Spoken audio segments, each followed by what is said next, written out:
Yang terhormat Ibu Kepala Sekolah SDN Rongga, Ibu Didin Turdini. Yang saya hormati Ibu Bapak Guru SD Negeri Rongga. Alhamdulillah kita semua di sini dapat bersilaturahmi. Sebelumnya kita panjatkan puji dan syukur kehadirat Ilahi Robbi karena telah memberikan kita banyak sekali nikmat, baik nikmat sehat maupun nikmat segalanya. Salawat serta salam tidak lupa kita haturkan kepada Nabi besar Nabi Muhammad Sallallahu Alaihi Wasallam. Ibu dan Bapak guru hebat, alhamdulillah pada hari ini kita semua bisa hadir dalam kegiatan diseminasi atau kegiatan penyebarluasan informasi dan pengetahuan budaya positif. Di sini saya akan memaparkan tentang budaya positif untuk memenuhi salah satu tugas pendidikan guru penggerak. Bersama saya Vera Adriana, calon guru penggerak angkatan 8 dari SD Negeri Rongga, Kecamatan Cihampelas.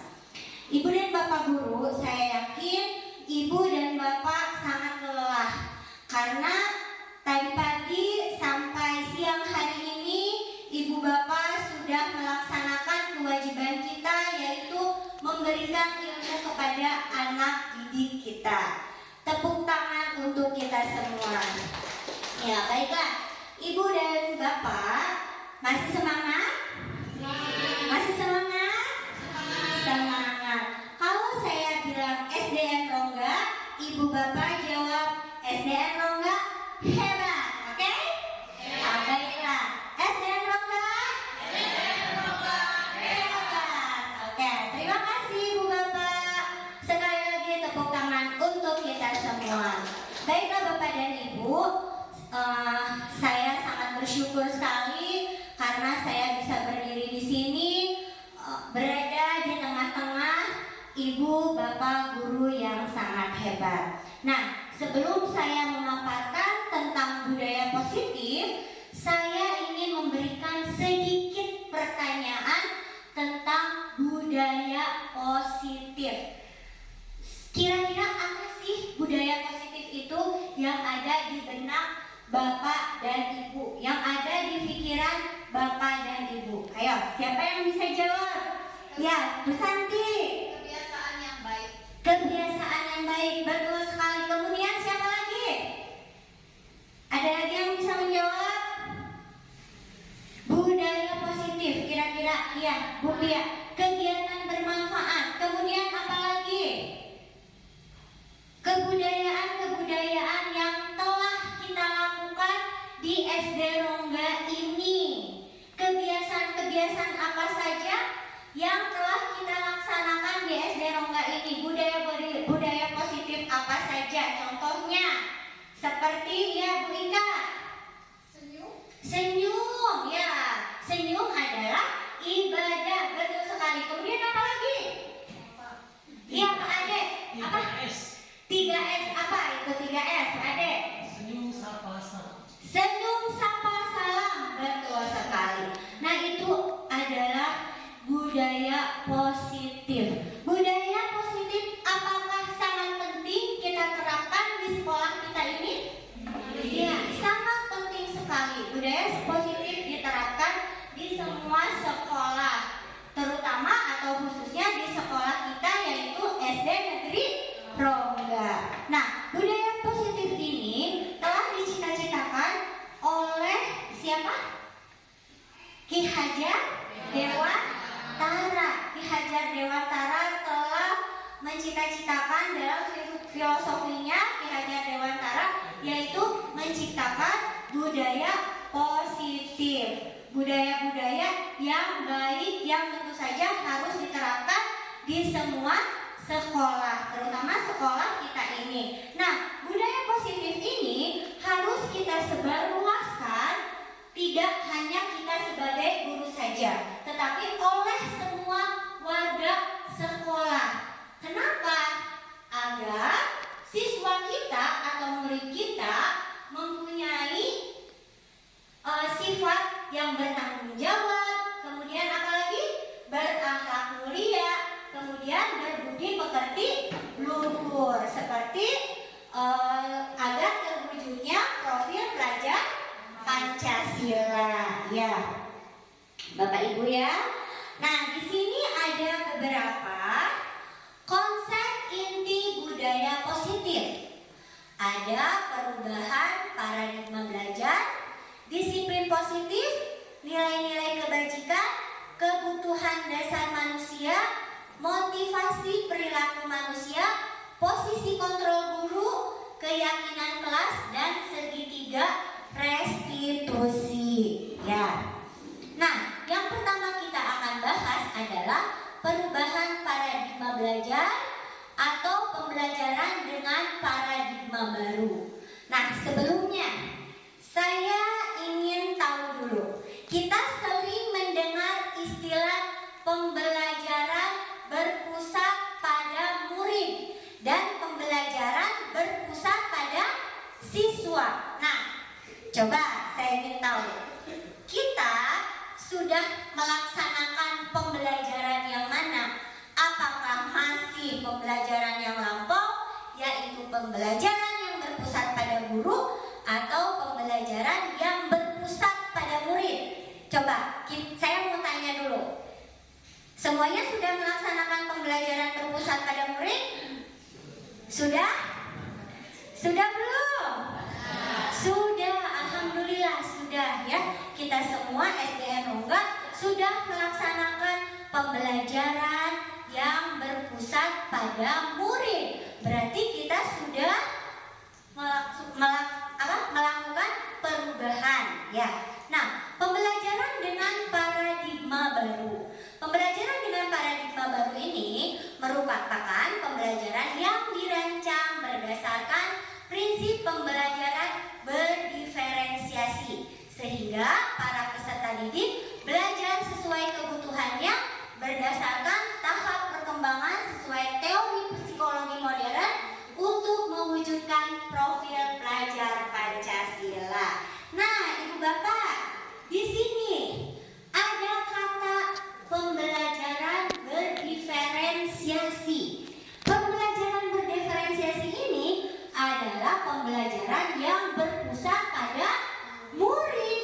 Nah, sehingga para peserta didik ini belajar sesuai kebutuhannya. Jadi mereka itu diberikan kebebasan sesuai dengan kebutuhannya dan berdasarkan tahap perkembangan sesuai teori psikologi modern untuk mewujudkan profil pelajar Pancasila ya.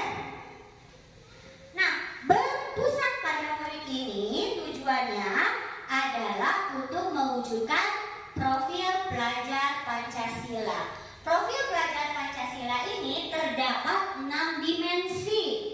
Ada dimensi apa saja? Beriman, bertakwa kepada Tuhan Yang Maha Esa, dan berakhlak mulia. Tentu saja ini harus yang nomor 1. Kita harus bertakwa kepada Tuhan Yang Maha Esa, yaitu Allah Subhanahu wa Ta'ala, dan tentu saja harus berakhlak mulia. Jadi tidak hanya cerdas saja, tidak hanya pintar saja, tapi harus berakhlak mulia. Kemudian ada mandiri. Mandiri itu seperti apa sih? Iya, kenapa Bu Pia? Tidak bergantung kepada orang lain. Tidak bergantung kepada orang lain. Bernalar kritis. Tidak puas, tidak puas. Ya, Bu Nisa. Ya, bernalar kritis itu apa?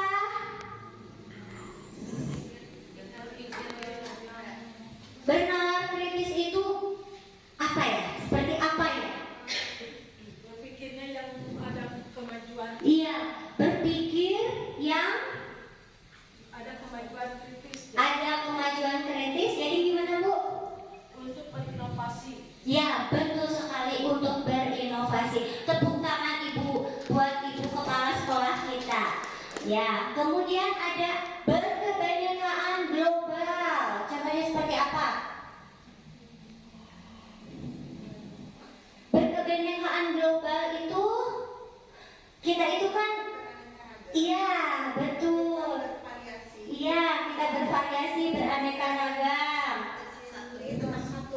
Kenapa? Walaupun berbeda-beda, kayak Bhinneka Tunggal Ika gitu. Oh iya, betul ya. Jadi walaupun kita berbeda-beda tetapi kita tetap bersatu gitu ya. Kemudian bergotong royong. Nah, bergotong royong ini seperti apa? Iya, sosialisasi, saling tolong menolong. Jadi gotong royong itu bukan hanya membersihkan kelas saja ya, membersihkan sekolah saja, tapi bergotong royong dalam hal yang lain. Kemudian kreatif. Kreatif. Iya, mampu menciptakan hal yang baru atau inovatif, mempunyai inovasi baru ya. Kemudian, nah itu Bapak, yang slide berikutnya adalah minkonsepsi tentang teori kontrol. Nah ini, kita itu selalu mengontrol anak-anak. Kita itu hanya ingin mengontrol anak-anak. Di sini ada ilusinya, yaitu ilusi guru mengontrol murid. Kemudian ilusi bahwa semua penguatan positif, efektif, dan bermanfaat. Maksudnya apa? Jadi kalau kita memberikan penguatan positif itu dapat efektif dan bermanfaat. Sebetulnya tidak seperti itu. Kemudian ilusi bahwa kritik dan membuat rasa bersalah mampu menguatkan karakter. Jadi kalau kita kan merasa kalau kita kritik anak, dia akan menguatkan karakter dia. Sebetulnya tidak. Kalau kita mengkritik dan membuat mereka merasa bersalah, mereka akan down, mereka akan sedih. Jadi tidak mampu menguatkan karakter. Tapi ilusinya kita menganggap bahwa kalau kita memberikan kritik dan kita membuat merasa bersalah, dia akan kuat karakternya. Ternyata dia harus gini, kamu harus bisa karaban, seperti itu. Nah, kita itu egois namanya, tidak boleh. Guru itu tidak boleh berhak memaksa kepada murid kita. Nah, ini adalah ilusinya, ya. Nah, kita harus merubah minkonsepsi tersebut tentang teori kontrol, mengubah paradigma stimulus respon ke pendekatan teori kontrol. Nah, di sini ada contohnya. Stimulus respon kita rubah ke teori kontrol. Realitas kebutuhan kita sama. Jadi kita menganggap semua orang itu sama kebutuhannya dengan kita. Tetapi realitas yang sebetulnya di teori kontrol bahwa kita itu berbeda.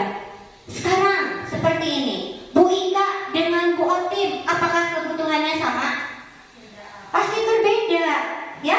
Jadi kita jangan menyamakan kebutuhan kita sama dengan orang lain, ya. Kemudian semua orang melihat hal yang sama. Jadi kita tuh melihat orang tuh sama, semuanya sama dengan kita. Sifatnya, apa-apanya sama dengan kita. Tetapi setiap orang memiliki gambaran yang berbeda, tidak bisa disamakan. Kemudian kita mencoba mengubah orang agar berpandangan sama dengan kita. Nah, teori kontrolnya kita harus mengubah stimulus responnya menjadi teori kontrol. Kita berusaha memahami pandangan orang lain tentang dunia. Jadi tidak boleh kita memaksakan. Misalnya kita suka nih sama Pak Iwan misalnya ya, tapi kita tidak boleh memaksakan. Pandangan kita tidak boleh sama, ya. Beda pandangan orang lain tentang dunia. Kemudian perilaku buruk dilihat sebagai suatu kesalahan. Nah ini stimulus respon biasanya ya, perilaku buruk dilihat sebagai suatu kesalahan. Nah, teori kontrolnya semua perilaku memiliki tujuan. Contohnya, ketika anak-anak ada guru, tapi kita menyalahkan dia. Nah, sebetulnya itu tidak, karena dia berperilaku buruk itu dia pasti memiliki tujuan. Kenapa dia berperilaku buruk? Pasti ada alasannya. Kemudian orang lain bisa mengontrol saya. Tidak bisa, ya. Nah, kita harus rubah. yaitu hanya kita yang bisa mengontrol diri kita, ya, diri Anda. Kemudian saya bisa mengontrol orang lain, tidak boleh seperti itu. Tapi kita tidak bisa mengontrol orang lain. Jangan sekali-kali kita mengontrol orang lain, ya, karena ya tidak boleh gitu ya, kita tidak boleh mengontrol orang lain. Kemudian pemaksaan ada pada saat bujukan gagal. Jadi ketika kita meminta kepada siswa kita atau kepada murid kita, misalnya kamu besok harus mengerjakan PR ya. Nah itu tidak boleh dipaksakan. Tapi dari gimana kalau tidak mengerjakan PR ya? Nanti akan ada bagaimana caranya untuk mereka bisa menyadari bahwa PR itu atau tugas itu berguna bagi mereka. Kemudian kita harus ada kolaborasi dan konsensus menciptakan pilihan-pilihan baru. Nanti ada di restitusi, ya. Jadi kita itu jangan memaksakan pada saat rujukan kita gagal. Kemudian model berpikir menang atau kalah. Karena ada yang di pikiran kita itu kan harus menang, kalau nggak kalah. Nah sekarang kita rubah ke teori kontrolnya, yaitu model berpikir. Jadi di pikiran kita itu adalah menang, dan menang, ya. Seperti itu. Nah sekarang yang kedua yang akan saya paparkan yaitu disiplin positif. Nah, nih disiplin positif. Apa yang ada di benak Ibu tentang disiplin? Sama Bapak. Apa coba itu disiplin? Taat pada aturan. Taat pada aturan, betul sekali. Taat pada aturan. Sedangkan aturan itu ada konsekuensinya, ada sanksinya. Ya? Peraturan itu pasti ada sanksinya dan ada konsekuensinya. Tidak seperti itu sebetulnya, ya. Disiplin ini berasal dari kata disiplina yang artinya belajar. Ya. Disiplin mengacu pada disiplin diri yang memiliki tanggung jawab terhadap apa yang dilakukannya berdasarkan nilai-nilai yang diyakini. Nah, disiplin positif merupakan salah satu cara penerapan disiplin yang bertujuan untuk menumbuhkan kesadaran serta memberdayakan peserta didik tanpa imbalan atau reward, ancaman atau hukuman. Nah, di sini Bu, Bapak, disiplin positif di sini artinya harus ada dalam diri sendiri, harus kesadaran dari diri sendiri. Jadi tidak boleh ada sanksi, tidak boleh ada ancaman atau hukuman. Jadi harus dimulai dari diri sendiri. Jadi tanpa ada imbalan. Misalnya, nah si anak itu nilainya selalu bagus, kita kasih reward. Tidak seperti itu, ya. Tidak seperti itu, karena kedisiplinan mengerjakan tugas, mengerjakan PR itu adalah kesadaran dari diri, tidak boleh dipaksakan, ya. Nah seperti itu. Kemudian tidak boleh ada ancaman dan tidak boleh ada hukuman. Sampai di sini paham? Paham Ibu, Bapak? Tarunduhnya, tunduk tak? Ya, coba S dan Rongga. Sekali lagi S dan Rongga. Baiklah. Nah, sebagai pendidik, tujuan kita adalah menciptakan peserta didik yang memiliki disiplin diri sehingga mereka berperilaku mengacu pada nilai-nilai kebajikan universal dan memiliki motivasi intrinsik. Motivasi intrinsik itu apa sih? Iya, motivasi dalam diri ya, dalam perubahan perilaku ke arah yang lebih baik. Nah, sekarang kita akan membahas tentang nilai-nilai kebajikan universal. Nilai-nilai kebajikan yaitu nilai-nilai yang disepakati bersama lepas dari suku bangsa, agama, bahasa maupun latar belakang. Nah, contoh-contoh nilai kebajikan institusi atau organisasi yang pertama yaitu profil pelajar Pancasila, yaitu apa saja? Bertakwa kepada Tuhan Yang Maha Esa dan beragama mulia. Kemudian mandiri, bernalar kritis, berkebinekaan global, bergotong royong dan kreatif. Kemudian nilai kebajikan yang kedua ada IBO Primary Years Program atau PYP.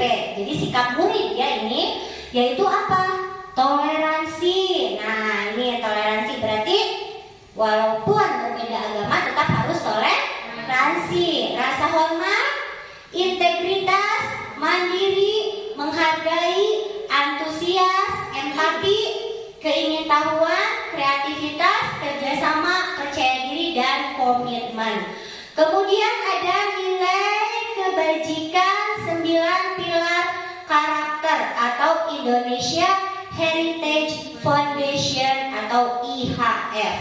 Cinta Tuhan dan segenap ciptaannya, kemandirian dan tanggung jawab, kejujuran atau amanah, diplomatis, hormat dan santun, dermawan dan suka menolong dan bergotong royong, percaya diri, kreatif, bekerja keras, kepemimpinan dan keadilan, baik dan rendah hati, toleransi, kedamaian dan kesatuan. Kemudian nih, ada yang terakhir yaitu keterampilan hidup.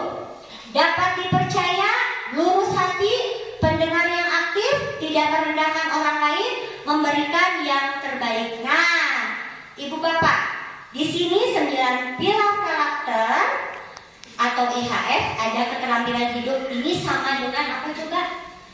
Kemarin yang habis KMD Dasa Dharma ya? Betul tidak? Iya. Ini ada di Dasa Dharma, ya.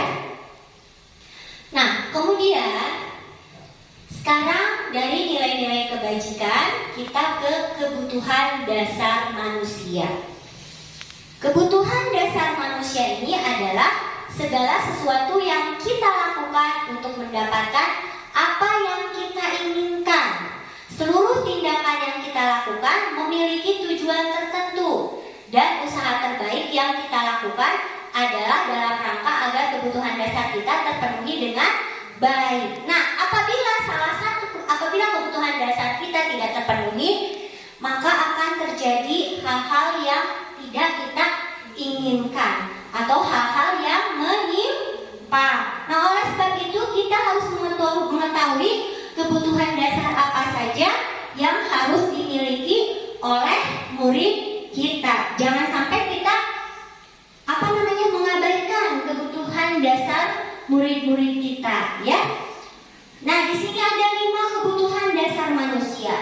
Ada yang pertama itu bertahan hidup. Seperti apa? Makanan, pakaian, tempat tinggal, keamanan, kesehatan. Kesehatan ini merupakan kebutuhan yang paling utama. Kalau kita tidak ada makanan, kalau murid kita tidak ada makanan, tidak ada pakaian, apa yang akan terjadi? Pasti akan ada hal-hal yang tidak kita inginkan. Pasti ada hal-hal yang menyimpang, ya. Kemudian kasih sayang juga sama. Rasa diterima, dipedulikan, berbagi, kerjasama, menjadi dalam sebuah kelompok. Nah, kalau salah satunya tidak atau diabaikan atau tidak terpenuhi, maka pasti akan terjadi hal-hal yang tidak diinginkan. Pasti akan ada hal-hal yang menyimpang. Betul tidak? Kalau di kelas kita ada yang satu saja tidak didapatkan. Kemudian ada penguasaan, harga diri, keinginan untuk dianggap, memimpin, berprestasi, diakui dan didengar. Pasti anak-anak kita semuanya ingin berprestasi, ingin memimpin di kelasnya, apalagi di kelas rendah ya, para buah pengen jadi KM, ingin ke depan. Nah, ini kalau kita harus jangan mengabaikan ya hal-hal seperti ini. Kemudian ada kebebasan,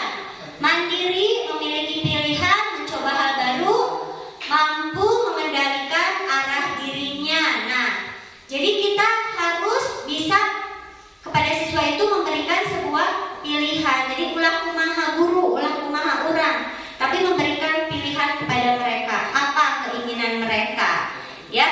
Kemudian ada kesenangan. Nah, ini kesenangan yang tidak boleh terlupakan. Karena siswa itu atau murid itu butuh bermain, butuh humor, butuh antusias, butuh tertawa. Jadi di kelas itu jangan serius aja ya. Jangan sampai anak itu tidak bisa tertawa, tidak antusias setiap pembelajaran. Nah, 5 kebutuhan dasar manusia ini jangan sampai ada yang terabaikan pada murid kita. Karena tadi sudah saya sebutkan, kalau misalnya terabaikan, nanti akan ada hal-hal yang menyimpang, ya. Ada perilaku-perilaku yang menyimpang. Nah, kita ice breaking dulu ya, sebentar. The Bluetooth device is ready to pair. Nah, contoh hijau berarti dibaca merah. Ayo kita tes konsentrasinya. Level mudah dulu, siap? Oke. Merah, Ya. hijau, putih, biru, kuning, pink, kuning, hijau. Level sedang. Siap? Siap. Mulai. Putih, Biru. biru, Putih. hijau, pink, kuning, hijau, merah, biru, biru. Level sulit. Siap? Mulai. Kuning, hijau, pink, kuning, merah, kuning, biru, hijau, pink, merah. Saya. Ibu-ibu sangat hebat. Terima kasih. Tepuk tangan sekali lagi untuk kita semua.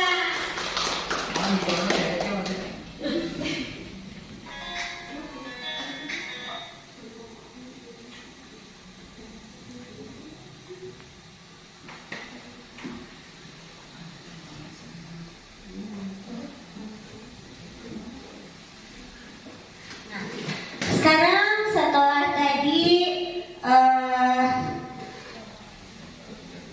kita bahas tentang 5 kebutuhan dasar manusia. Sekarang kita akan bahas tentang motivasi perilaku manusia. Motivasi perilaku manusia ini ada 2, yaitu ekstrinsik, yaitu dari mana? Dari luar, dan motivasi intrinsik, yaitu dari dalam. Motivasi ekstrinsik yaitu motivasi untuk menghindari ketidaknyamanan atau hukuman. Kemudian untuk mendapatkan imbalan atau penghargaan dari orang lain. Itu motivasi ekstrinsik dari luar. Jadi hanya ingin menghindari ketidaknyamanan hukuman dan ingin mendapatkan penghargaan dari orang lain. Tetapi yang harus kita tekankan yaitu motivasi intrinsik, yaitu motivasi dalam diri, yaitu untuk menjadi orang yang mereka inginkan dan menghargai diri sendiri dengan nilai-nilai yang mereka percaya. Jadi motivasi intrinsik itu sangat penting yang harus dimiliki oleh murid dan kita atau diri kita sebagai guru. Ya, jadi ini motivasi intrinsik ini yang sangat penting ada di dalam diri kita. Ya. Nah, di sini ada kaitan motivasi perilaku manusia, yaitu ada hukuman. Hukuman itu tidak terencana atau tiba-tiba. Murid tidak tahu apa yang terjadi atau tidak dilibatkan. Bersifat satu arah, berupa hukuman fisik atau psikis. Ya. Nah, contohnya Misalnya kita setiap hari Senin itu ada upacara bendera. Kalau yang datang kesiangan, otomatis guru itu akan memberi hukuman. Betul tidak? Misalnya harus hormat di depan tiang bendera, menghormat pada bendera. Itu kan datangnya secara tiba-tiba. Tapi murid tidak tahu apa yang akan terjadi. Kemudian bersifat satu arah dan berupa hukuman fisik atau psikis. Betul tidak? Kan di poe ya. Berarti mendapatkan hukuman fisik dan psikisnya juga kena. Malu ya dilihat oleh teman-temannya. Kemudian ada konsekuensi. Terencana atau disepakati sesuai peraturan, murid tetap dibuat tidak nyaman. Sikap guru selalu memonitor murid dan ini. Saya juga merasa tersindir ya. Kita itu setiap hari suka memperhatikan sepatu anak. Betul tidak? Betul ya? Eta sepatu nah hideung teu. Itu si itu pakai sepatu bodas. Nah, si anak suruh buka sepatu tersebut karena tidak memakai sepatu hitam. Tapi kan itu mah disepakati kan awalnya. Tapi tetap saja murid itu tetap dibuat tidak nyaman dengan cara melepas sepatu. Dan kita itu selalu memonitor murid kita, yaitu melihat aja setiap hari di dalam kelas atau di luar kelas. Anak kelas 5, anak kelas 6 memonitor aja kelas 4. Ya kalau kelas 1 mah dia masih pakai sepatu hitam ya, masih disiplin ya. Kemudian ada restitusi. Nah, kita untuk menghindari hukuman dan konsekuensi, kita mengadakan restitusi, yaitu proses menciptakan kondisi bagi murid untuk memperbaiki kesalahannya. Jadi tanpa hukuman, yaitu bagaimana caranya dengan proses kolaboratif yang mengajarkan murid untuk mencari solusi sendiri. Jadi kita berkolaborasi dengan murid, tapi jangan kita yang memberikan solusi. Kita hanya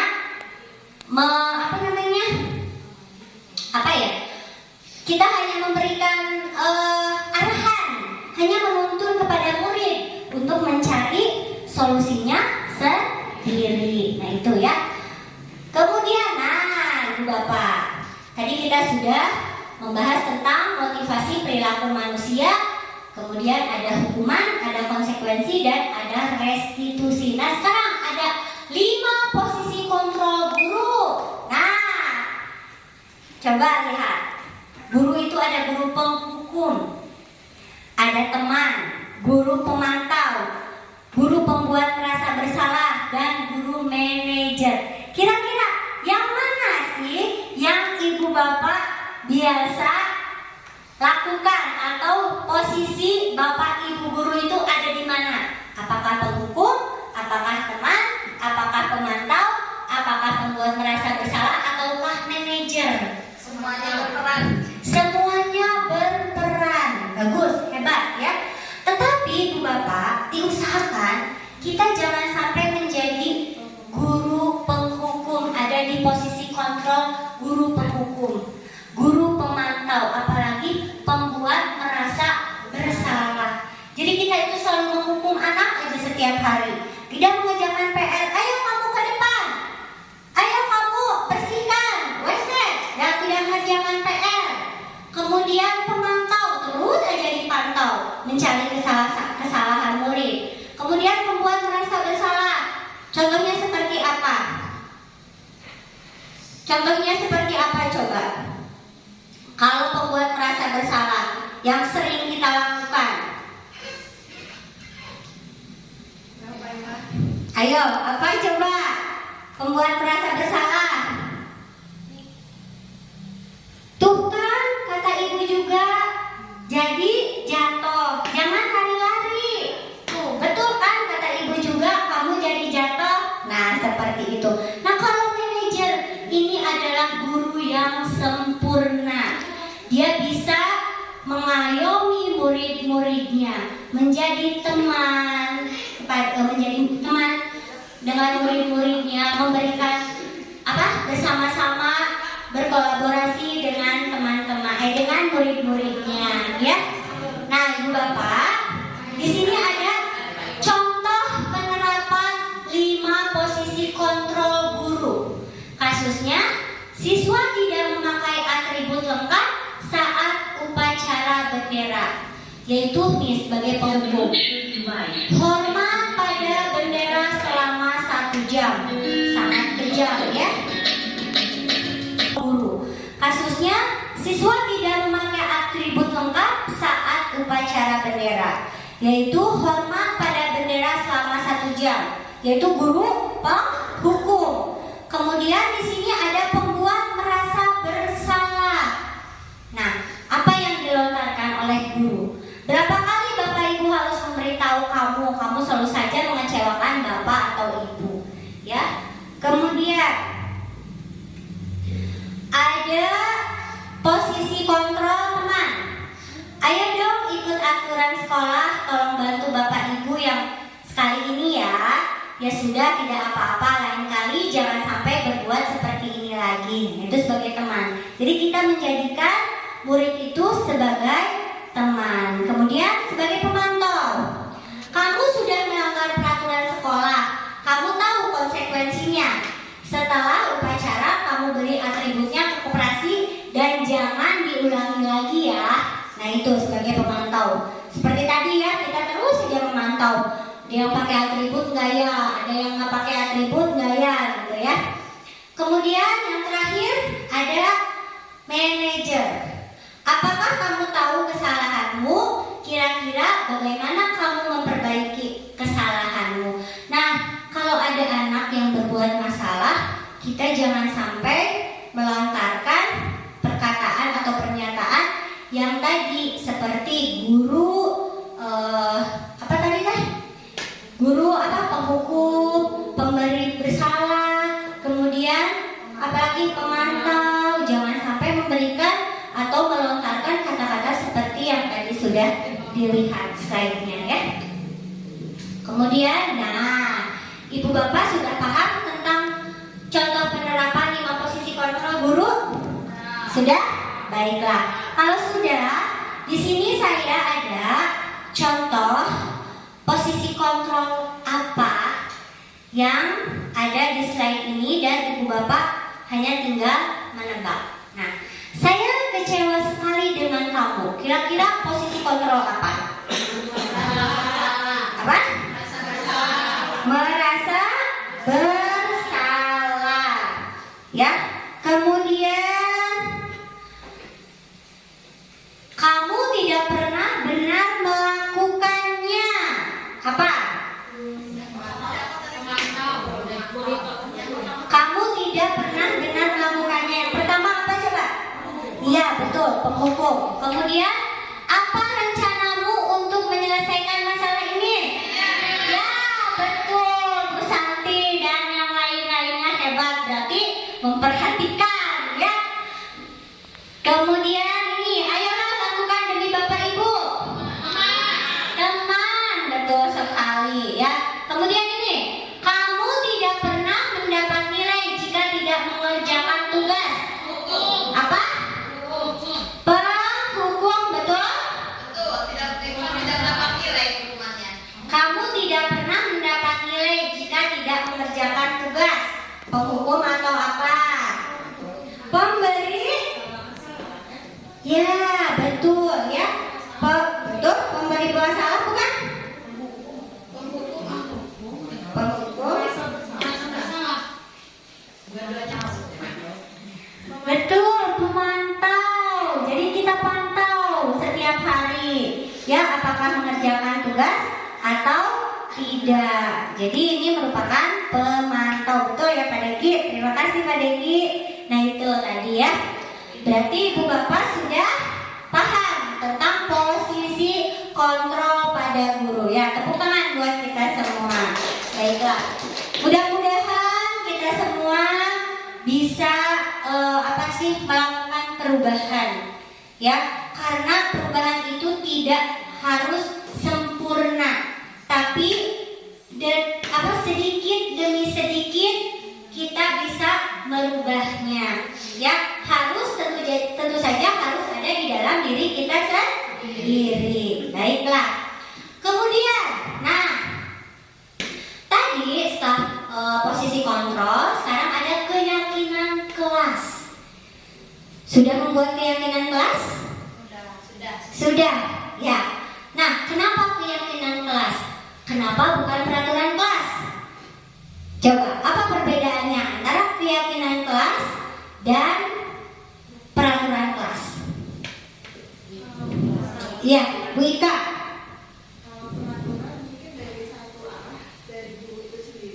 Ya, betul? Betul sekali.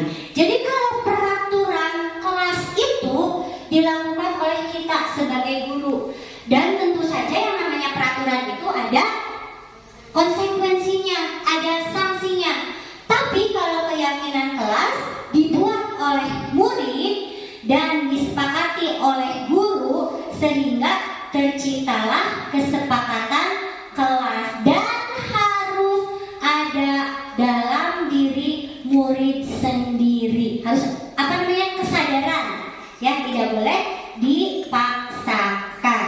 Nah, seperti itu. Jadi sudah sepakat semuanya dan harus dilaksanakan, ya. Kemudian, nah, di sini ada pembentukan keyakinan kelas. Saya yakin Ibu Bapak sudah tahu, yaitu bersifat abstrak, berupa pernyataan universal, dibuat dalam pernyataan positif, sedikit saja agar mudah diingat. Jadi jangan terlalu banyak, ya. Kalau ini pernyataan positif, pernyataan universal pasti sudah, ya. Tapi ini awas, jangan terlalu banyak. Kenapa jangan terlalu banyak? Supaya mudah diingat. Kemudian harus sesuai dengan kondisi kelas dan sekolah sehingga mudah diterapkan. Jadi kita harus tahu dulu kondisi kelasnya seperti apa. Apakah keyakinan kelasnya itu bisa dilaksanakan atau tidak. Kemudian semua warga sekolah atau warga kelas dilibatkan saat membuat keyakinan kelas. Jadi semua murid harus hadir di dalamnya, dan kita juga tentu saja harus hadir. Sebetulnya tidak hanya di kelas saja, kita juga bisa membuat keyakinan sekolah, yaitu semua warga sekolah. Ya, alhamdulillah ya Bu ya, kita mah sudah membuat keyakinan sekolah atau kesepakatan semua warga sekolah. Nah, ini tadi selain pembentukan keyakinan kelas, yang terakhir akan kita bahas adalah segitiga restitusi. Segitiga restitusi itu apa sih? Suatu proses dialog yang dijalankan oleh guru agar dapat menghasilkan murid yang mandiri dan bertanggung jawab. Jadi kita itu tidak boleh menghukum murid kita kalau mereka membuat kesalahan. Tapi kita melakukan segitiga restitusi, yaitu mengadakan dialog yang dijalankan oleh guru dan murid agar menghasilkan murid yang mandiri dan bertanggung jawab. Nah, segitiga restitusi ini ada menstabilkan identitas, validasi tindakan yang salah, kemudian menanyakan keyakinan. Tentu saja keyakinan kelas yang telah kita buat, ya. Nah, di sini yang pertama ada menstabilkan identitas. Berdasarkan prinsip membuat kesalahan adalah bagian dari proses pembelajaran. Jadi ketika anak kita atau murid kita membuat kesalahan, itu buatlah sebagai proses pembelajaran. Pernyataan yang dapat dilontarkan ketika menstabilkan identitas, yaitu berbuat salah itu wajar. Tidak ada manusia yang sempurna. Ibu bapak juga pernah melakukan itu. Ibu bapak tidak mau mencari siapa yang salah, tapi ibu bapak ingin mencari solusi dari permasalahan ini. Kemudian kamu berhak merasa bersalah. Nah, ini ya, pernyataan-pernyataan yang dapat dilontarkan ketika menstabilkan identitas, ketika murid kita membuat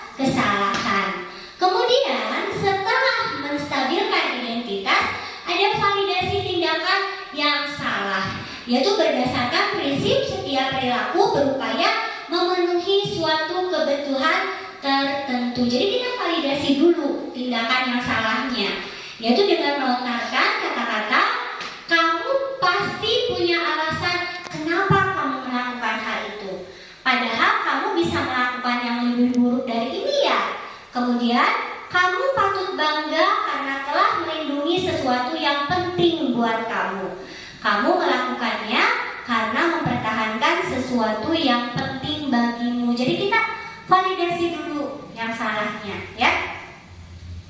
Jadi validasi dulu alasannya kenapa dia itu berbuat kesalahan. Nah, setelah memvalidasi tindakan yang salah, baru kita menanyakan keyakinan kelas. Berdasarkan prinsip teori kontrol bahwa pada dasarnya kita termotivasi secara intrinsik. Nah, pertanyaan yang bisa dilontarkan, apa keyakinan kelas kita? Nilai-nilai apa yang telah disepakati bersama? Seperti apa gambaran sebuah kelas yang ideal menurut kamu? Kamu ingin menjadi orang yang seperti apa? Nah itu, jadi Ibu Bapak, kalau anak kita atau murid kita membuat kesalahan atau membuat masalah, kita jangan menghukum mereka, tapi kita adakan restitusi segitiga, ya.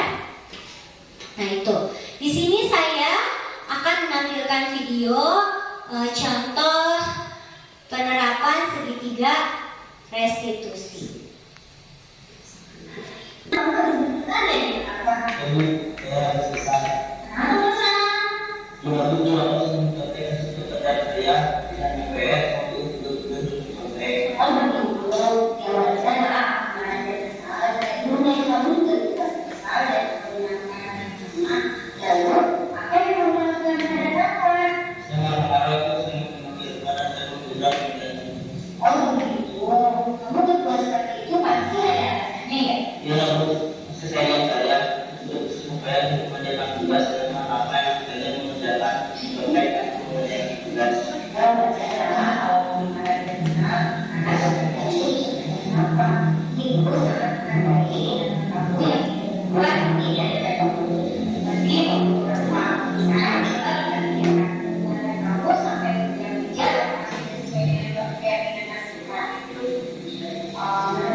Yaitu dialog antara saya dengan murid saya, Evan, ya.